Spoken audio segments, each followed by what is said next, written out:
नमस्कार, स्वागत आहे तुमचे आमच्या चॅनेलमध्ये। आवाज महामुंबईचा, शोध बातमीचा, कौल मनाचा। चला तर मग आमचे चॅनेल शेअर करा, लाईक करा आणि सबस्क्राईब करा। धन्यवाद। पाली सुधागड येथे JSS रायगडचे स्वच्छतेवर आधारित मेकअप स्पर्धा संपन्न।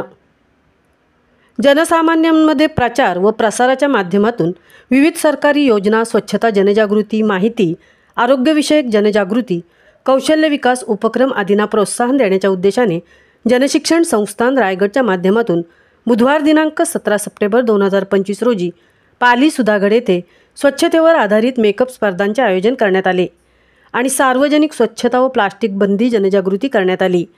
तसेच कार्यक्रमाला उपस्थित असणाऱ्या प्रशिक्षणार्थी यांना कार्यक्रमाप्रसंगी सहाय्यक कार्यक्रम अधिकारी सौ कल्पना म्हात्रे यांच्या माध्यमातून स्वच्छतेची शपथही देण्यात आली। संस्थापक अध्यक्षा डॉक्टर मेधा सोमय्या, अध्यक्ष डॉक्टर नितीन गांधी, उपाध्यक्षा सौ रत्नप्रभा वेल्हेकर, संचालक डॉक्टर विजय कोकणे यांच्या मार्गदर्शनाखाली रायगड जिल्हाभरात JSS रायगडच्या माध्यमातून 17 सप्टेंबर ते 2 ऑक्टोबर या 15 दिवसांच्या कालावधीत विविध स्वच्छतेवर आधारित जनजागृती कार्यक्रम व उपक्रम स्वच्छता ही सेवा उपक्रमाअंतर्गत राबवण्यात येणार आहेत, अशी माहिती संचालक डॉक्टर विजय कोकणे यांनी दिली आहे। कौशल्य विकास व उद्योजकता मंत्रालय, भारत सरकार यांच्या विशेष पुढाकारातून संपूर्ण रायगड जिल्ह्यामध्ये व्यवसाय प्रशिक्षणाचे कार्य मागील 20 वर्षापासून सक्रियपणे सुरू आहे व आतापर्यंत 70,000हून जास्त लाभार्थ्यांना व्यवसाय प्रशिक्षण देण्यात आले आहे।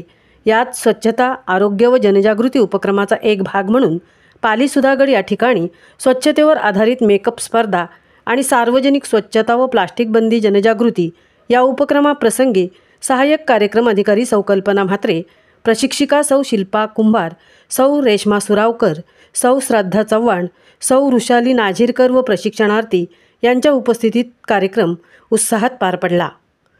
आवाज महामुंबईचा चॅनलसाठी मिलिंद खारपाटीलसह तृप्ती भोईर, सुधागड, पाली। स्वच्छतेची शपथ। स्वच्छतेची शपथ। महात्मा गांधींनी भक्त राजकीय स्वातंत्र्यातील भारताचे स्वप्न पाहिले नव्हते, तर त्यांच्या स्वप्नामधील भारताची कल्पना ही एक स्वच्छ व विकसनशील देशाची होती। महात्मा गांधींनी भारत मातेला गुलामगिरीच्या जोगडातून